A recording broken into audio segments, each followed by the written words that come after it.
परम सन्मानयोग गुरु प्यारी सत संगत जीओ, प्यार सहित गुरु फतेह नाल सांझ पाओ अते प्यार विच भिज के आखो वाहिगुरु जी का खालसा वाहिगुरु जी की फतेह।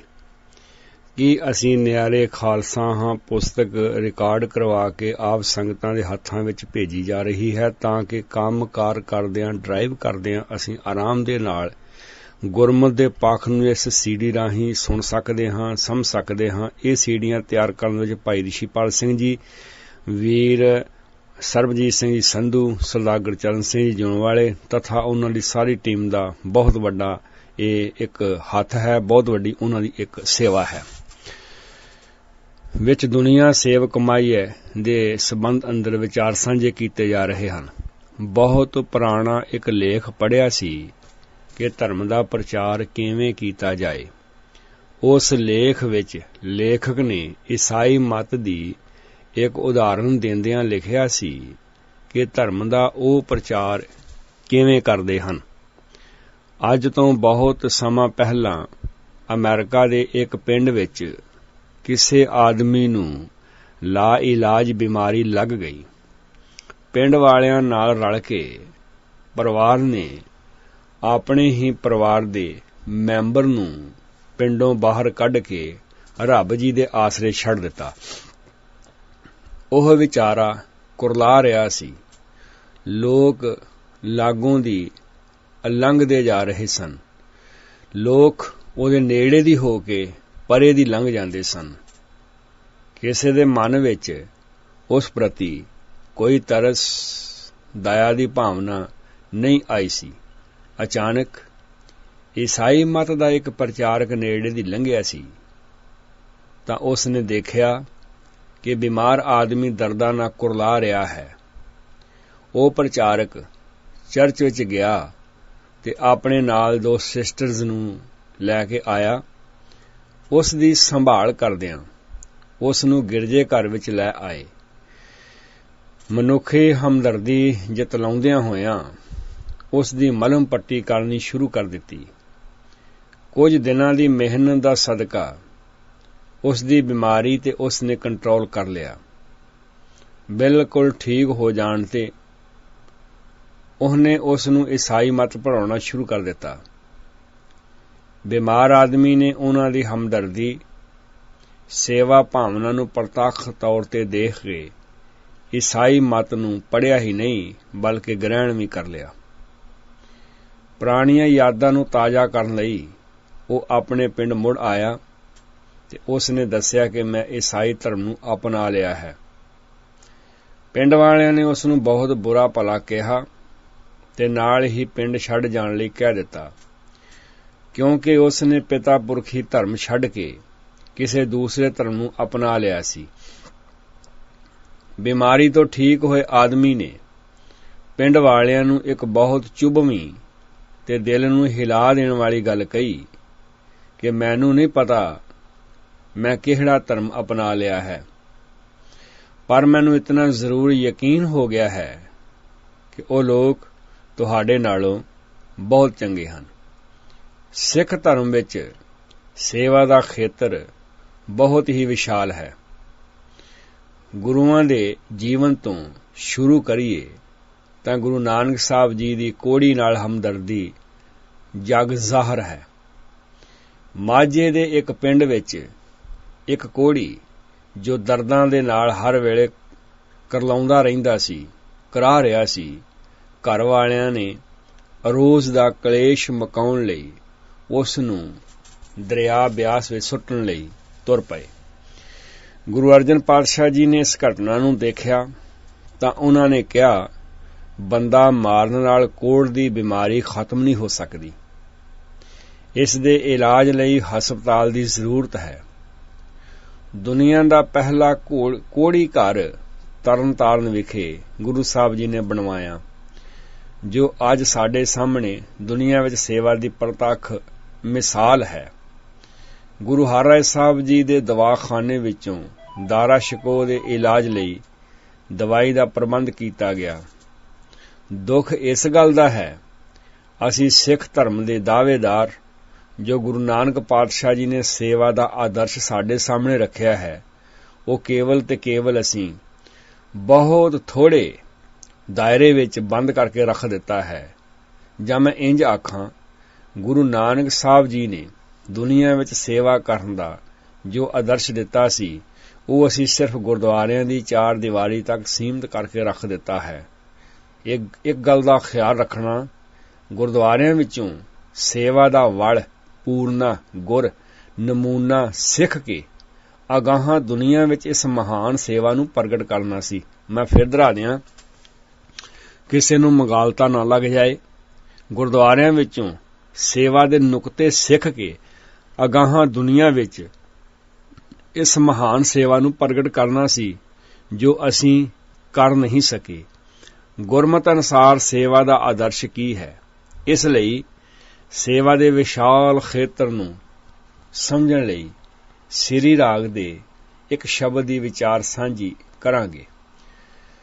ਅਛਲ ਛਲਾਈ ਨਹਿ ਛਲੈ, ਨਹਿ ਘਾਉ ਕਟਾਰਾ ਕਰ ਸਕੇ, ਜਿਉ ਸਾਹਿਬ ਰਾਖੈ ਤਿਉ ਰਹੈ, ਇਸ ਲੋਭੀ ਕਾ ਜੀਉ ਟਲ ਪਲੈ, ਬਿਨ ਤੇਲ ਦੀਵਾ ਕਿਉ ਜਲੈ ਰਹਾਉ, ਪੋਥੀ ਪ੍ਰਾਣ ਕਮਾਈਐ, ਪਉ ਵੱਟੀ ਇਹ ਤਨ ਪਾਈਐ, ਸਚ ਬੂਝਣ ਆਣ ਜਲਾਈਐ, ਇਹ ਤੇਲ ਦੀਵਾ ਇਉ ਜਲੈ, ਕਰ ਚਾਨਣ ਸਾਹਿਬ ਤਉ ਮਿਲੈ ਰਹਾਉ, ਇਹ ਤਨ ਲਾਗੈ ਬਾਣੀਆਂ, ਸੁਖ ਹੋਵੈ ਸੇਵ ਕਮਾਣੀਆਂ, ਵਿੱਚ ਦੁਨੀਆ ਆਵਣ ਜਾਣੀਆਂ, ਸਭ ਦੁਨੀਆ ਆਵਣ ਜਾਣੀਆਂ, ਵਿੱਚ ਦੁਨੀਆ ਸੇਵ ਕਮਾਈਐ, ਤਾਂ ਦਰਗਾਹ ਬੈਸਣ ਪਾਈਐ, ਕਹੋ ਨਾਨਕ ਬਾਹਾਂ ਲੁਡਾਈਐ, ਵਿੱਚ ਦੁਨੀਆ ਸੇਵ ਕਮਾਈਐ, ਤਾਂ ਦਰਗਾਹ ਬੈਸਣ ਪਾਈਐ, ਕਹੋ ਨਾਨਕ ਬਾਹਾਂ ਲੁਡਾਈਐ। ਸ੍ਰੀ ਰਾਗ ਮਹੱਲਾ ਪਹਿਲਾ ਪੰਨਾ 25। ਇਸ ਸ਼ਬਦ ਵਿੱਚ ਦੋ ਰਹਾਉ ਦੀਆਂ ਤੁਕਾਂ ਆਈਆਂ ਨੇ। ਇੱਕ ਵਿੱਚ ਸਵਾਲ ਉਠਾਇਆ ਗਿਆ ਹੈ ਤੇ ਦੂਜੀ ਵਿੱਚ ਉਸ ਦਾ ਉੱਤਰ ਦਿੰਦਿਆਂ ਦੁਨੀਆ ਦੀ ਸੇਵਾ ਜਾਂ ਕਿਸੇ ਕੰਮ ਆ ਸਕਣ ਦਾ ਮਨੋਰਥ ਰੱਖਿਆ ਗਿਆ ਹੈ। ਰਾਤ ਦੇ ਹਨੇਰੇ ਨੂੰ ਦੂਰ ਕਰਨ ਲਈ ਦੀਵਾ ਜਗਾਇਆ ਜਾਂਦਾ ਏ, ਪਰ ਦੀਵਾ ਜਗੇਗਾ ਤਾਂ ਜੇ ਉਸ ਵਿੱਚ ਤੇਲ ਤੇ ਵੱਟੀ ਹੋਏਗੀ। ਨਿਰਾ ਤੇਲ ਹੈ, ਵੱਟੀ ਨਹੀਂ, ਦੀਵਾ ਨਹੀਂ ਜਗੇਗਾ। ਨਿਰੀ ਵੱਟੀ ਹੈ, ਤੇਲ ਨਹੀਂ, ਵੱਟੀ ਸੜ ਕੇ ਖਤਮ ਹੋ ਜਾਊ। ਬਿਨ ਤੇਲ ਦੀਵਾ ਕਿਉਂ ਜਲੇ? ਦੀਵਾ ਮਨੁੱਖੀ ਸਰੀਰ ਨੂੰ ਕਿਹਾ ਗਿਆ ਹੈ, ਤੇਲ ਉਸ ਵਿਚਲੀ ਆਤਮਿਕ ਸੂਝ ਨੂੰ ਕਿਹਾ ਗਿਆ ਹੈ। ਫਿਰ ਦੁਹਰਾ ਦਿਆਂ, ਤੇਲ ਤੋਂ ਬਿਨਾਂ ਦੀਵਾ ਕਿਵੇਂ ਜਗ ਸਕਦਾ ਹੈ? ਦੀਵਾ ਮਨੁੱਖੀ ਸਰੀਰ ਹੈ, ਔਰ ਮਨੁੱਖੀ ਸਰੀਰ ਅੰਦਰ ਜੋ ਆਤਮਿਕ ਸੂਝ ਹੈ ਉਸ ਨੂੰ ਤੇਲ ਕਿਹਾ ਗਿਆ ਹੈ। ਦੀਵੇ ਵਿੱਚ ਤੇਲ ਹੋਏਗਾ ਤਾਂ ਉਹ ਚਾਨਣ ਦੇਵੇਗਾ। ਇੰਝ ਹੀ ਮਨੁੱਖੀ ਸਰੀਰ ਵਿੱਚ ਗੁਰੂ ਜੀ ਦਾ ਉਪਦੇਸ਼ ਹੋਏਗਾ ਤਾਂ ਹੀ ਉਸ ਦਾ ਲਾਭ ਹੈ, ਨਹੀਂ ਤਾਂ ਮਿੱਟੀ ਦੇ ਮਾਧੋ ਤੋਂ ਵੱਧ ਕੁਝ ਵੀ ਨਹੀਂ ਹੈ। ਸਵਾਲ ਹੈ, ਗੁਰੂ ਜੀ ਦੇ ਗਿਆਨ ਤੋਂ ਬਿਨਾਂ ਆਤਮਿਕ ਸੂਝ ਨਹੀਂ ਆ ਸਕਦੀ। ਬਿਨ ਤੇਲ ਦੀਵਾ ਕਿਉਂ ਜਲੈ? ਦੀਵਾ ਤੇਲ ਤੋਂ ਬਿਨਾਂ ਨਹੀਂ ਜਗ ਸਕਦਾ ਤੇ ਮਨੁੱਖ ਨੂੰ ਗਿਆਨ ਤੋਂ ਬਿਨਾਂ ਆਤਮਿਕ ਸੂਝ ਨਹੀਂ ਆ ਸਕਦੀ।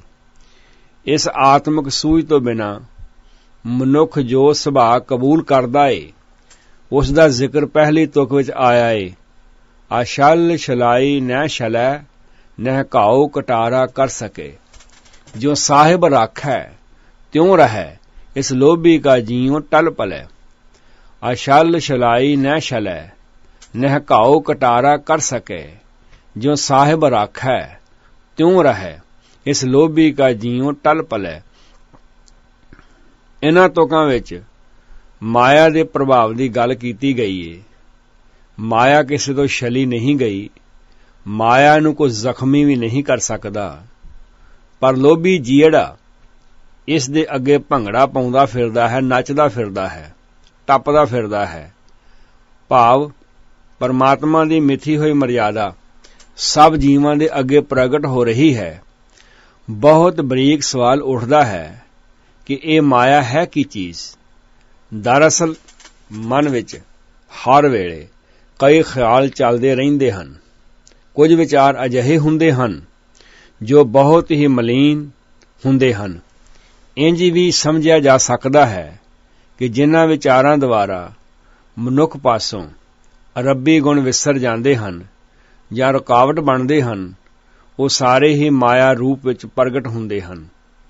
ਇਸ ਪ੍ਰਥਾਏ ਗੁਰੂ ਅਮਰਦਾਸ ਜੀ ਦਾ ਬੜਾ ਸੁੰਦਰ ਫਰਮਾਨ ਹੈ, ਇਹ ਮਾਇਆ ਜਿਤ ਹਰ ਵਿਸਰੈ ਮੋਹ ਉਪਜੈ ਭਾਉ ਦੂਜਾ ਲਾਇਆ। ਇਹ ਮਾਇਆ ਜਿਤ ਹਰ ਵਿਸਰੈ ਮੋਹ ਉਪਜੈ ਭਾਉ ਦੂਜਾ ਲਾਇਆ। ਉਹ ਸਾਰਾ ਕੁਝ ਮਾਇਆ ਵਿੱਚ ਹੀ ਆ ਜਾਂਦਾ ਹੈ, ਜਿਸ ਦੁਆਰਾ ਮਨੁੱਖੀ ਜੀਵਨ ਦੀਆਂ ਕਦਰਾਂ ਕੀਮਤਾਂ ਭੁੱਲ ਜਾਣ।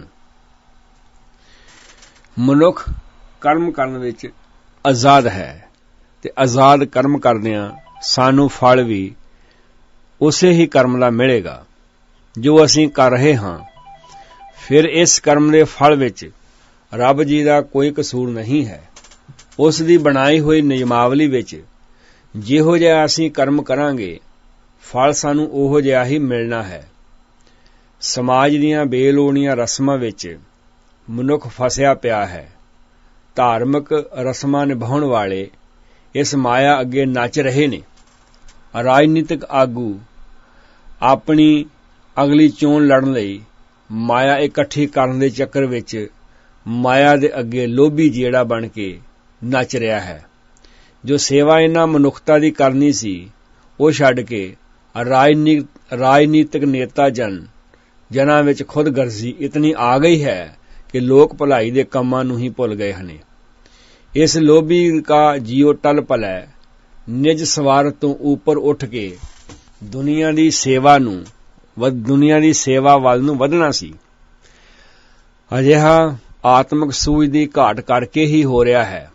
ਦੀਵਾ ਚਾਨਣ ਦੇਣ ਦੇ ਸਮਰੱਥ ਨਹੀਂ ਹੈ, ਕਿਉਂਕਿ ਘਟੀਆ ਮਾਇਆ ਰੂਪੀ ਖਿਆਲਾਂ ਦੀ ਘੁੰਮਣ ਘੇਰੀ ਵਿੱਚ ਫਸ ਗਿਆ ਹੈ।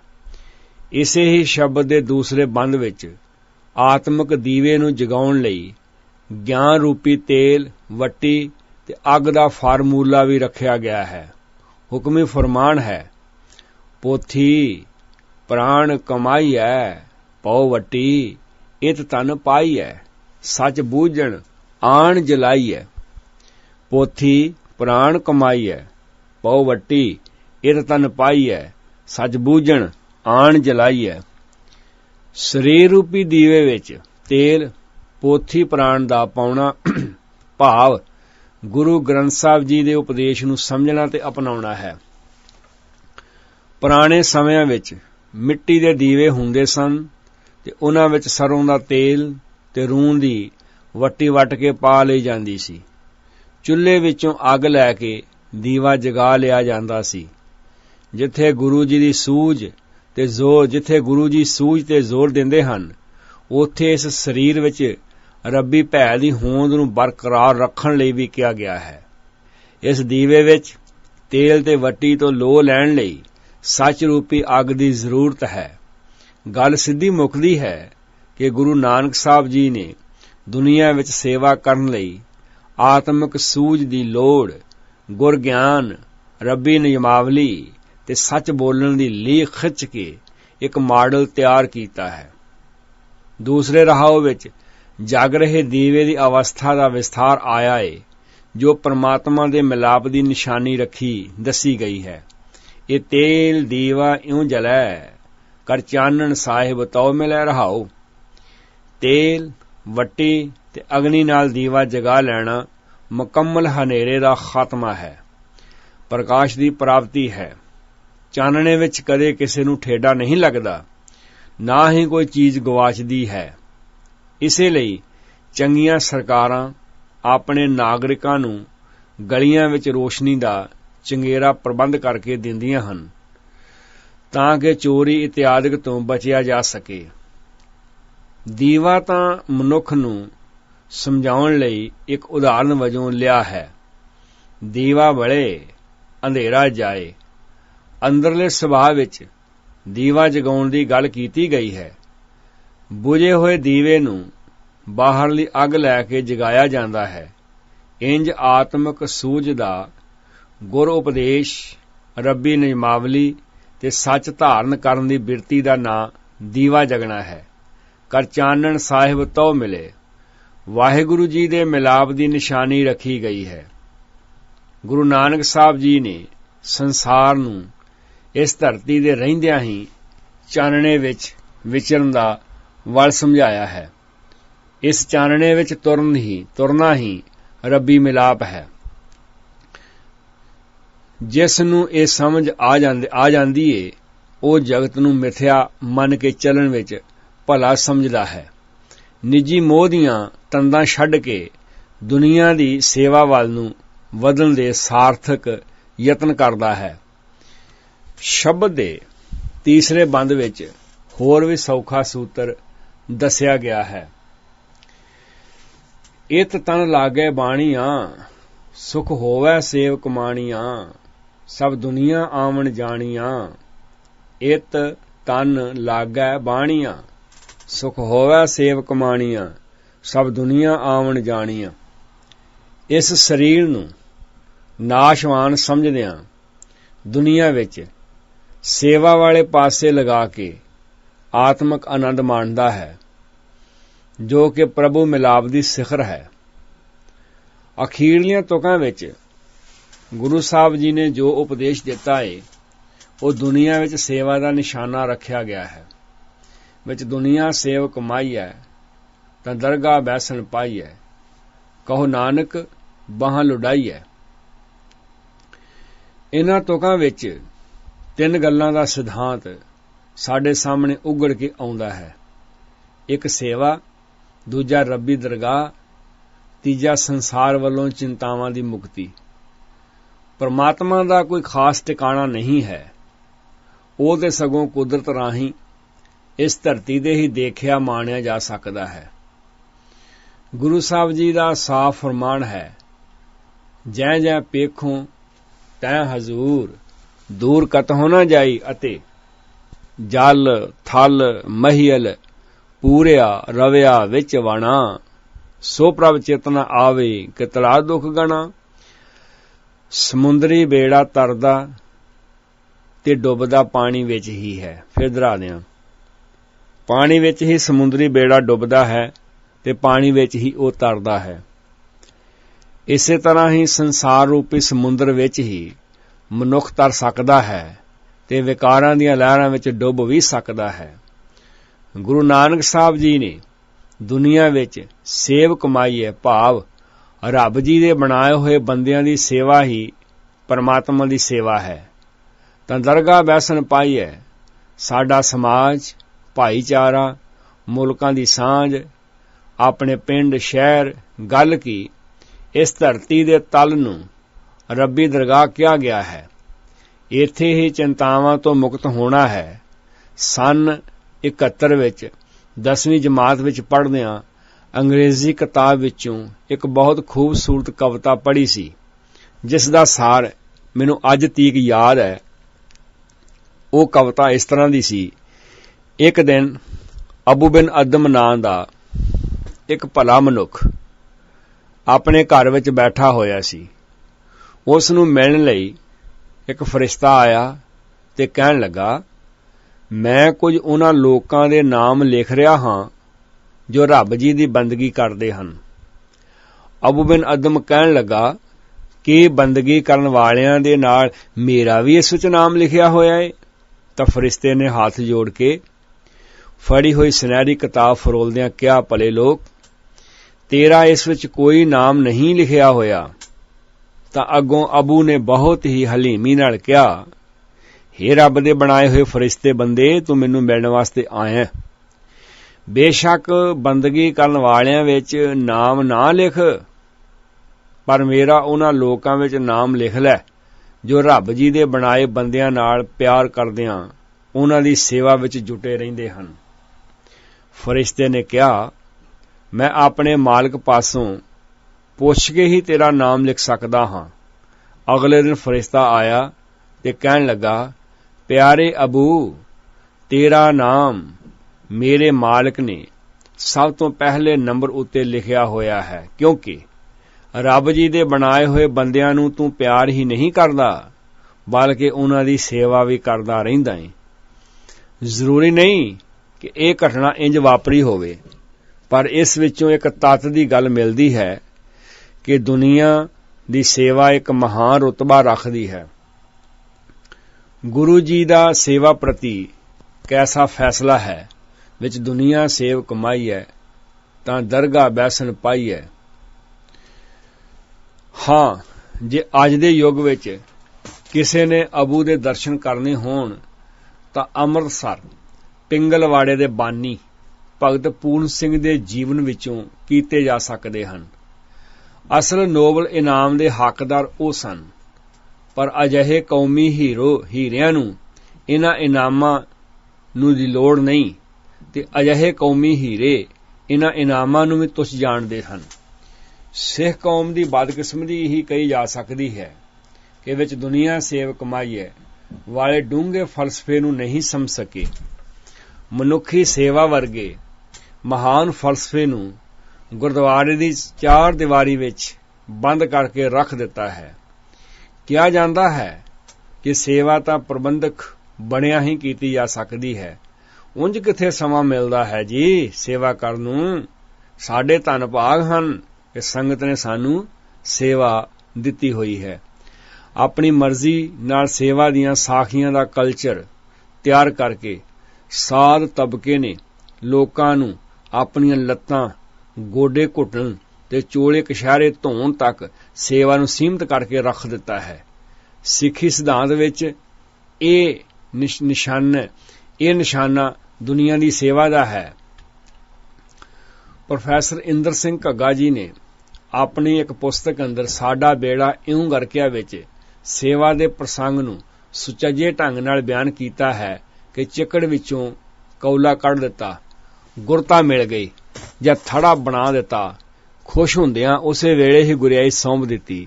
ਗੁਰਿਆਈ ਦਾ ਮੀਟਰ ਤਾਂ ਗੁਰਬਾਣੀ ਸੂਝ, ਇਸ ਦਾ ਆਤਮਿਕ ਗਿਆਨ ਤੇ ਗੁਰੂ ਨਾਨਕ ਸਾਹਿਬ ਜੀ ਦੀ ਫਿਲਾਸਫੀ ਨੂੰ ਸਮਝ ਕੇ ਜੀਵਨ ਵਿੱਚ ਢਾਲਣ ਦਾ ਹੈ। ਜੋ ਭਾਈ ਲਹਿਣਾ ਜੀ ਨੇ ਤਨੋਂ ਮਨੋਂ ਕਰ ਦਿਖਾਇਆ।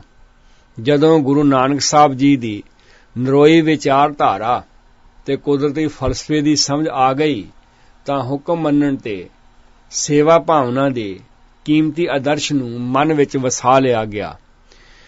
ਫਿਰ 1 ਮਿੰਟ ਲਾਇਆ ਤੇ ਭਾਈ ਲਹਿਣਾ ਜੀ ਨੇ ਮਰੀ ਹੋਈ ਚੂਹੀ ਨੂੰ ਉਠਾਲਣ ਦਾ ਗੁਰੂ ਨਾਨਕ ਸਾਹਿਬ ਜੀ ਨੂੰ ਸੰਪੂਰਨ ਤੌਰ ਤੇ ਭਾਵ ਉਹਨਾਂ ਦੇ ਸੰਪੂਰਨ ਫਲਸਫੇ ਨੂੰ ਹਿਰਦੇ ਵਿੱਚ ਸਮਾਈ ਬੈਠੇ ਭਾਈ ਲਹਿਣੇ ਨੇ ਗੰਦੇ ਨਾਲੇ ਵਿੱਚੋਂ ਕੌਲ ਕੱਢਣ ਦਾ ਕੋਈ ਉਜਰ ਨਹੀਂ ਕੀਤਾ।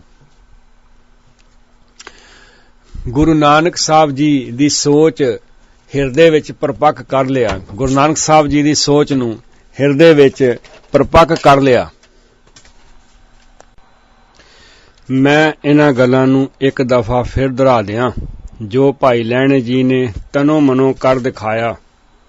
ਗੁਰੂ ਨਾਨਕ ਸਾਹਿਬ ਜੀ ਦੀ ਨਰੋਈ ਵਿਚਾਰਧਾਰਾ ਤੇ ਕੁਦਰਤੀ ਫਲਸਫੇ ਦੀ ਸਮਝ ਆ ਗਈ ਤਾਂ ਹੁਕਮ ਮੰਨਣ ਤੇ ਸੇਵਾ ਭਾਵਨਾ ਦੇ ਕੀਮਤੀ ਆਦਰਸ਼ ਨੂੰ ਮਨ ਵਿੱਚ ਵਸਾ ਲਿਆ।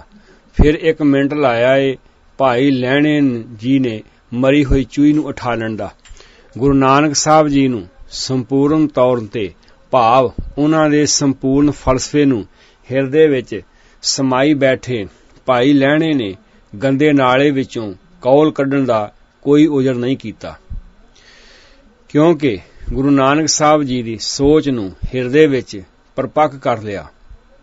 ਸ਼੍ਰੀ ਚੰਦ ਨੇ ਗੁਰੂ ਨਾਨਕ ਸਾਹਿਬ ਜੀ ਦੀ ਵਿਚਾਰਧਾਰਾ ਨੂੰ ਨਹੀਂ ਮੰਨਿਆ, ਸਗੋਂ ਸਿਰ ਪਿੰਡੇ ਦੇ ਸਵਾਹ ਮਲਣ ਦੀ ਨਵੀਂ ਵਿਚਾਰਧਾਰਾ ਨੂੰ ਤੋੜ ਕੇ ਉਦਾਸੀ ਮਤ ਚਲਾ ਦਿੱਤਾ।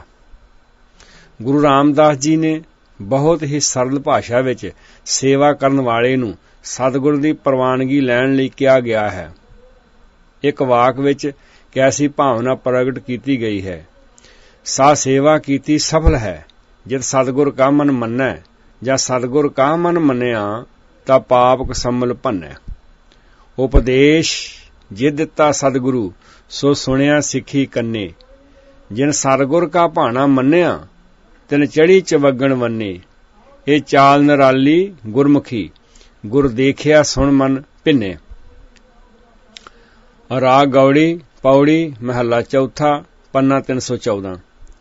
कि जो सेवा असीं कर रहे हां इस नाल गुरु साहब जी दा मन मन सकदा है? जे गुरु साहब जी दा मन नहीं मन्निया तां सेवा करन दा कोई लाभ नहीं है। सा सेवा कीती सफल है जित सतगुर का मन मन्ने। गुरु साहब जी दी शरीर दे तल ते होण तां किहा जा सकदा है कि गुरु जी दा मन नहीं मनदा। सतगुर जी दा मन मन्ने दा भाव, सतगुर का मन मन्ने दा भाव अर्थ गुरु साहब जी दे आदर्शां नूं समझ के सेवा करन दा है। मैं फिर बेनती करदिआं किते कोई गलती ना लग जाए जां मगालता ना लग जाए। सा सेवा कीती सफल है जित सतगुर का मन मन्ने। शरीर दे तल ते गुरु साहब जी होण ते इह किहा जा सकदा है, गुरु साहब जी कह सकदे ने मेरा मन नहीं मन्निया। पर अज गुरु साडा गुरु ग्रंथ साहब जी है शब्द है। इहदा अर्थ है सा सेवा कीती सफल है जित सतगुर का मन मन्ने। मन मन्ने दा भाव है गुरु दे आदर्श नूं मनदिआं होइआं, गुरु साहब दी नियमावली नूं अपनाउंदिआं होइआं सेवा जिहड़ी करनी है ਉਹ ਸਾਡੀ ਸਫਲ ਹੋ ਸਕਦੀ ਹੈ। ਜੇ ਗੁਰੂ ਦਾ ਆਦਰਸ਼ ਵਿੱਚ ਨਹੀਂ ਹੈ ਤੇ ਉਹ ਸੇਵਾ ਦਾ ਬਹੁਤਾ ਲਾਭ ਨਹੀਂ। ਸਤਿਗੁਰ ਦਾ ਮਨ ਮੰਨੇ ਭਾਵ ਗੁਰੂ ਸਾਹਿਬ ਦੇ ਆਦਰਸ਼ਾਂ ਨੂੰ ਸਮਝ ਕੇ ਸੇਵਾ ਕਰਨ ਦਾ ਹੈ। ਅਜੋਕੇ ਸਮੇਂ ਵਿੱਚ ਪਿਛਲੇ 30 ਕੁ ਸਾਲ ਤੋਂ ਸੇਵਾ ਦੇ ਨਾਂ ਤੇ ਕੀਰਤਨ ਦਰਬਾਰਾਂ ਦੀ ਖੂਬ ਵਰਖਾ ਹੋਈ ਹੈ। ਕੀ ਅਜਿਹੇ ਕਰਮ ਨਾਲ ਸਤਿਗੁਰ ਜੀ ਦਾ ਮਨ ਮੰਨਿਆ ਜਾ ਸਕਦਾ ਹੈ? ਇੱਕ ਪਾਸੇ ਗਰੀਬ ਕਿਸਾਨ ਆਤਮ ਹੱਤਿਆਵਾਂ ਕਰ ਰਿਹਾ ਹੈ, ਦੂਸਰੇ ਪਾਸੇ ਬੜੇ ਬੜੇ ਅਡੰਬਰ ਰਚ ਕੇ ਕੇਵਲ ਤੇ ਕੇਵਲ ਕੀਰਤਨ ਦਰਬਾਰ ਹੀ ਕਰਵਾਏ ਜਾ ਰਹੇ ਹਨ। ਇਹਦਾ ਆਮ ਜਨ ਸਧਾਰਨ ਬੰਦੇ ਨੂੰ ਕੀ ਲਾਭ ਹੈ? ਹਾਂ, ਕਿਤੇ ਇੱਕ ਅੱਧਾ ਸਾਲ ਵਿੱਚ ਹੋਵੇ ਤੇ ਮੰਨਿਆ ਜਾ ਸਕਦਾ ਹੈ। ਹੁਣ ਤਾਂ ਹਰੇਕ ਗਲੀ ਮੁਹੱਲੇ ਅੰਦਰ ਹੀ ਸੇਵਾ ਦੇ ਬਹਾਨੇ ਉੱਤੇ ਅਜਿਹਾ ਪ੍ਰੋਗਰਾਮ ਕਰ ਰਹੇ ਨੇ। ਦੌੜ ਵੱਧ ਤੇ ਲਾਭ ਪ੍ਰਾਪਤੀ ਘੱਟ ਹੈ। ਕੀ ਅਜਿਹੀ ਸੇਵਾ ਦੁਨੀਆ ਦੀ ਸੇਵਾ ਹੋ ਸਕਦੀ ਹੈ? ਕੁਝ ਪਰਿਵਾਰਾਂ ਤੇ ਕੁਝ ਪ੍ਰਬੰਧਕਾਂ ਨੂੰ ਲਾਭ ਦੀ ਸੇਵਾ ਹੋ ਸਕਦੀ ਹੈ। ਸਾਰੀ ਦੁਨੀਆ ਦੀ ਇਹ ਸੇਵਾ ਨਹੀਂ ਹੋ ਸਕਦੀ, ਕਿਉਂਕਿ ਬਹੁਤ ਥਾਈਂ ਇਹ ਇੱਕ ਲਾਹੇਵੰਦਾ ਧੰਦਾ ਬਣ ਕੇ ਰਹਿ ਗਿਆ ਹੈ। ਸੇਵਾ ਕੀਤੀ ਸਫਲ ਉਸ ਨੂੰ ਗਿਣਿਆ ਗਿਆ ਹੈ ਜੋ ਦੁਨੀਆ ਦੀ ਹੋਵੇ। ਪਰ ਸਿੱਖ ਧਰਮ ਵਿੱਚ ਅੱਜ ਸੇਵਾ ਉਹ ਕੀਤੀ ਜਾ ਰਹੀ ਹੈ ਜਿਸ ਦੁਆਰਾ ਸਾਡਾ ਨਾਂ ਹੀ ਅੱਗੇ ਆਵੇ। ਪੰਜਾਬ ਦੀ ਧਰਤੀ ਤੇ ਸੇਵਾ ਦਾ ਇੱਕ ਨਵਾਂ ਰੁਝਾਨ ਚੱਲਿਆ ਹੈ ਕਿ ਪਿੰਡ ਦੇ ਬਾਹਰ-ਵਾਰ ਉੱਚੇ-ਉੱਚੇ ਗੇਟ ਬਣਾਉਣ ਦਾ, ਜਿਸ ਤੇ ਆਪਣੇ ਗੁਜ਼ਰ ਚੁੱਕੇ ਬਜ਼ੁਰਗਾਂ ਦਾ ਨਾਂ ਮੋਟੇ-ਮੋਟੇ ਅੱਖਰਾਂ ਵਿੱਚ ਲਿਖਿਆ ਹੁੰਦਾ ਹੈ ਕਿ ਇਹ ਸੇਵਾ ਕਰਾਈ ਅਮਰੀਕਾ ਨਿਵਾਸੀ ਅਮਕੇ ਪਰਿਵਾਰ ਨੇ, ਇਹ ਸੇਵਾ ਕਰਾਈ ਕੈਨੇਡਾ ਨਿਵਾਸੀ ਅਮਕੇ ਪਰਿਵਾਰ ਨੇ, ਇਹ ਸੇਵਾ ਕਰਾਈ ਯੂਕੇ ਰਹਿੰਦਿਆਂ ਪਰਿਵਾਰ ਨੇ। ਸਿਧਾਂਤਕ ਤੌਰ ਤੇ ਇਸ ਗੇਟ ਦਾ ਕਿਸੇ ਨੂੰ ਵੀ ਕੋਈ ਲਾਭ ਨਹੀਂ ਹੈ, ਕਿਉਂਕਿ ਇਹ ਗੇਟ ਧੁੱਪ ਮੀਂਹ ਤੋਂ ਕੋਈ ਬਚਾ ਨਹੀਂ ਸਕਦਾ। ਇਸ ਦੀ ਜਗ੍ਹਾ ਛੋਟਾ ਜਿਹਾ ਬੱਸ ਸਟੈਂਡ ਬਣਾ ਦਿੱਤਾ ਜਾਂਦਾ ਤਾਂ ਇਸ ਦਾ ਲਾਭ ਸਾਰੇ ਲੋਕਾਂ ਨੂੰ ਹੋਣਾ ਸੀ। ਕੀ ਇਹ ਸੇਵਾ ਕੀਤੀ ਸਫਲ ਹੈ? ਸਤਿਗੁਰ ਦਾ ਮਨ ਤਾਂ ਮੰਨ ਸਕਦਾ ਸੀ ਜੇਕਰ ਇਸ ਦਿਖਾਵੇ ਦੇ ਗੇਟ ਦੀ ਥਾਂ ਤੇ ਆਪਣੇ ਹੀ ਪਿੰਡ ਵਿੱਚ ਸਕੂਲ ਦੇ ਬੱਚਿਆਂ ਲਈ ਵਧੀਆ ਕਮਰੇ, ਲਾਇਬ੍ਰੇਰੀ, ਲੈਬਾਰਟਰੀ, ਪਾਣੀ ਪੀਣ ਦਾ ਚੰਗਾ ਪ੍ਰਬੰਧ, ਗਰਾਊਂਡ ਤੇ ਕਈ ਹੋਰ ਪ੍ਰਕਾਰ ਦੀਆਂ ਸਹੂਲਤਾਂ ਅਸੀਂ ਉਪਲਬਧ ਕਰਵਾਈਆਂ ਜਾਂਦੀਆਂ। ਗਰਾਊਂਡ ਤੇ ਕਈ ਹੋਰ ਪ੍ਰਕਾਰ ਦੀਆਂ ਸਹੂਲਤਾਂ ਉਪਲਬਧ ਕਰਵਾਈਆਂ ਜਾਂਦੀਆਂ। ਸਿੱਖਾਂ ਵਿੱਚ ਸੁਖਣਾ ਸੁਖਣ ਦਾ ਆਮ ਰਿਵਾਜ ਜਿਹਾ ਬਣ ਗਿਆ ਹੈ। ਚੋਖੇ ਪੈਸੇ ਭਰ ਕੇ ਗਿਆ ਅਰਬ ਦੇਸ਼ਾਂ ਵਿੱਚ ਖੂਨ ਪਸੀਨੇ ਦੀ ਕਮਾਈ ਕਰਕੇ ਵੀਰਾ ਜਦ ਘਰ ਮੁੜਦਾ ਹੈ ਤਾਂ ਪਰਿਵਾਰ ਵਾਲੇ ਸੁਖਣਾ ਲਾਉਣ ਲਈ ਸ੍ਰੀ ਅਖੰਡ ਪਾਠ ਸਾਹਿਬ ਕਰਵਾਉਂਦੇ ਹਨ। ਕੀ ਘਰ, ਕੀ ਡੇਰਾ, ਇਤਿਹਾਸਕ ਗੁਰਦੁਆਰੇ, ਇਹਨਾਂ ਸਾਰਿਆਂ ਵਿੱਚ ਇਹ ਇੱਕ ਗੱਲ ਅਕਸਰ ਸੁਣਨ ਨੂੰ ਮਿਲਦੀ ਹੈ ਕਿ ਇਸ ਪਰਿਵਾਰ ਵੱਲੋਂ ਸ੍ਰੀ ਅਖੰਡ ਪਾਠ ਜੀ ਦੀ ਮਹਾਨ ਸੇਵਾ ਹੋਈ ਹੈ। ਸਾਹਿਬਾਂ ਦੀ ਬਾਣੀ ਤਾਂ ਇਹ ਗੱਲ ਆਖ ਰਹੀ ਹੈ ਕਿ ਵਿੱਚ ਦੁਨੀਆ ਸੇਵ ਕਮਾਈ ਹੈ ਅਥਵਾ ਸੇਵਾ ਕੀਤੀ ਸਫਲ ਹੈ ਜਿਤ ਸਤਿਗੁਰ ਕਾ ਮਨ ਮੰਨੇ। ਕੀ ਆਪਣੀ ਸੁਖਣਾ ਲਾਉਣੀ ਇੱਕ ਪੰਥਕ ਸੇਵਾ ਹੈ ਜਾਂ ਕੋਈ ਦੁਨੀਆ ਦੀ ਸੇਵਾ ਹੈ? ਸੋਚਣਾ ਪਏਗਾ ਸਾਨੂੰ ਇਸ ਪਾਸੇ। ਸੇਵਾ ਨਾਲ ਸਤਿਗੁਰ ਦਾ ਮਨ ਮੰਨਣਾ ਜ਼ਰੂਰੀ ਹੈ। ਹਾਂ, ਸਤਿਗੁਰ ਦਾ ਮਨ ਮੰਨ ਜਾਏ ਤਾਂ ਪਾਪਾਂ ਦਾ ਖਾਤਮਾ ਹੋ ਜਾਂਦਾ ਹੈ, ਭਾਵ ਮਲੀਨ ਸੋਚ ਖਤਮ ਹੋ ਜਾਂਦੀ ਹੈ। ਸਤਿਗੁਰ ਦੇ ਉਪਦੇਸ਼ ਨੂੰ ਧਿਆਨ ਨਾਲ ਸੁਣ ਕੇ ਉਸ ਦੇ ਉੱਪਰ ਅਮਲ ਕਰਦੇ ਹਨ, ਜੀਵਨ ਦੇ ਵਿੱਚ ਸਹਿਜ ਅਵਸਥਾ ਦੀ ਤਬਦੀਲੀ ਆ ਜਾਂਦੀ ਹੈ। ਗੁਰੂ ਜੀ ਨੇ ਦੁਨੀਆ ਦੀ ਸੇਵਾ ਦਾ ਨਿਸ਼ਾਨਾ ਮਿਥਿਆ ਸੀ, ਪਰ ਇਹ ਰਹਿ ਗਈ ਪ੍ਰਭਾਤ ਫੇਰੀਆਂ ਨੂੰ ਚਾਹ ਪਿਲਾਉਣ ਤੱਕ। ਤੇਜ਼ ਤਰਾਰ ਦਿਮਾਗਾਂ ਨੇ ਸੇਵਾ ਨੂੰ ਲਾਹੇਵੰਦ ਧੰਦੇ ਵਿੱਚ ਤਬਦੀਲ ਕਰ ਲਿਆ ਹੈ। ਸੇਵਾ ਦੇ ਨਾਂ ਤੇ ਗੁਰਦੁਆਰੇ ਬਣਾਉਣ ਲਈ ਦੇਸ਼ ਵਿਦੇਸ਼ ਵਿੱਚ ਚਿੱਟ ਕੱਪੜੀਏ ਚੋਲਿਆਂ ਵਾਲੇ ਬਾਬੇ ਹੱਥਾਂ ਵਿੱਚ ਰਸੀਦਾਂ ਫੜੀ ਆਮ ਦੇਖੇ ਜਾ ਸਕਦੇ ਹਨ। ਸਿੱਖੀ ਭੇਸ ਵਿੱਚ ਹਾੜੀ ਸਾਉਣੀ ਦੀ ਫਸਲ ਵੇਲੇ ਵੀ ਭੋਲੀ ਜਨਤਾ ਨੂੰ ਲੁੱਟਣ ਲਈ ਆ ਬੋੜਦੇ ਹਨ ਕਾਰ ਸੇਵਾ ਦੇ ਨਾਂ ਉੱਤੇ।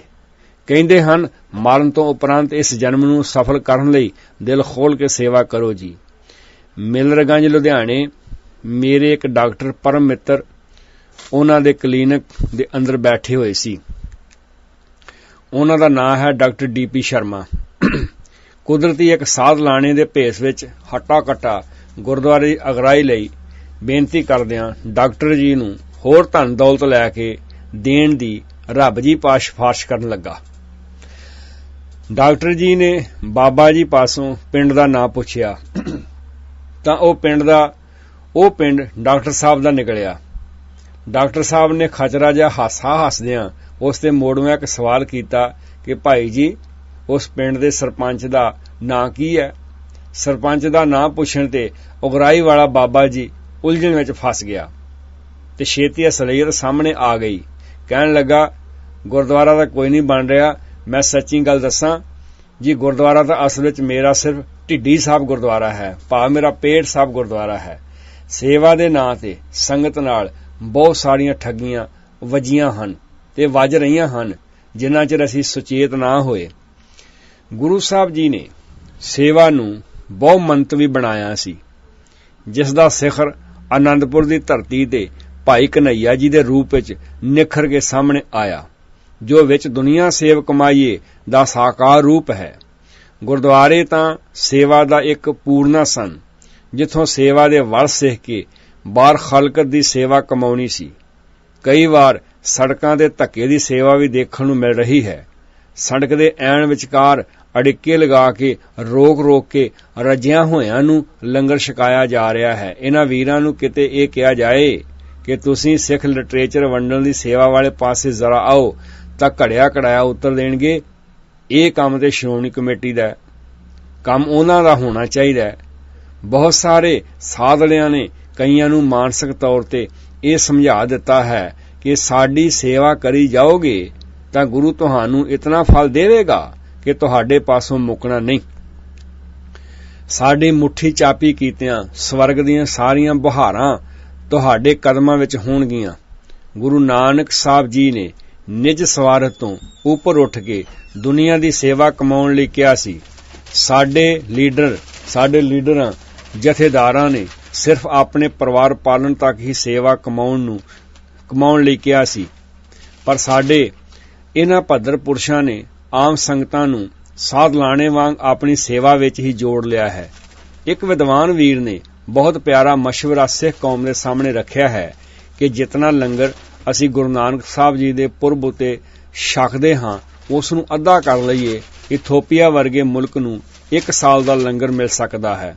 ਬਿਹਾਰ ਵਰਗੇ ਮੁਲਕ ਨੂੰ ਲੰਗਰ ਮਿਲ ਸਕਦਾ ਹੈ। ਪੰਜਾਬ ਦੀ ਧਰਤੀ ਉੱਤੇ ਕਿਸਾਨ ਜੋ ਖੁਦਕਸ਼ੀਆਂ ਕਰ ਰਹੇ ਨੇ, ਉਹਨਾਂ ਦੇ ਪਰਿਵਾਰਾਂ ਦੀ ਸੰਭਾਲ ਜਿਹੜੀ ਹੈ ਉਹ ਕੀਤੀ ਜਾ ਸਕਦੀ ਹੈ। ਗੁਰੂ ਨਾਨਕ ਸਾਹਿਬ ਜੀ ਨੇ ਸੇਵਾ ਦਾ ਜੋ ਆਦਰਸ਼ ਦੁਨੀਆ ਵਿੱਚ ਰੱਖਿਆ ਸੀ, ਉਹ ਸਕੂਲ, ਕਾਲਜ, ਹਸਪਤਾਲ ਦੁਆਰਾ ਮਨੁੱਖਤਾ ਦੇ ਭਲੇ ਲਈ ਕੀਤੇ ਕੰਮਾਂ ਵਿੱਚੋਂ ਪ੍ਰਗਟ ਹੋਣਾ ਚਾਹੀਦਾ ਹੈ। ਪਿੰਡਾਂ ਦੇ ਦਲਿਤ ਵਰਗ ਦੀ ਸੇਵਾ, ਕਰਜ਼ੇ ਦੀ ਮਾਰ ਹੇਠ ਆਈ ਕਿਸਾਨੀ ਦੀ ਸੰਭਾਲ, ਪਿੰਡਾਂ ਵਿੱਚ ਪੀਣ ਵਾਲੇ ਪਾਣੀ ਦਾ ਪ੍ਰਬੰਧ ਕਰਨਾ ਅੱਜ ਦੇ ਜ਼ਮਾਨੇ ਦੀਆਂ ਮੁੱਖ ਸੇਵਾਵਾਂ ਆਉਂਦੀਆਂ ਹਨ। ਨਿਆਰੇ ਖਾਲਸੇ ਨੂੰ ਦੁਨੀਆ ਦੀ ਸੇਵਾ ਦਾ ਆਦਰਸ਼ ਲੈ ਕੇ ਚੱਲਣ ਦੀ ਲੋੜ ਹੈ। ਗੁਰਦੁਆਰੇ ਵਿੱਚੋਂ ਸੇਵਾ ਦਾ ਵਲ ਸਿੱਖ ਕੇ ਦੁਨੀਆ ਦੀ ਸੇਵਾ ਕਰਨ ਲਈ ਤੁਰਨ ਦੀ ਲੋੜ ਹੈ। ਹਰ ਕੇ ਖਿਦਮਤ ਕਰਦ ਉਹ ਮਖਦੂਮ ਸ਼ੁੱਧ, ਹਰ ਕੇ ਖੁਦ ਰਾਹ ਦੀਦ ਉਹ ਮਹਿਰੂਮ ਸ਼ੁੱਧ। ਮਾਨ ਅਭਿਮਾਨ ਮੰਦੇ ਸੋ ਸੇਵਕ ਨਾਹੀ, ਤਤ ਸਮਦਰਸ਼ੀ ਸੰਤੋ ਕੋਈ ਕੋਟ ਮਦਾਹੀ।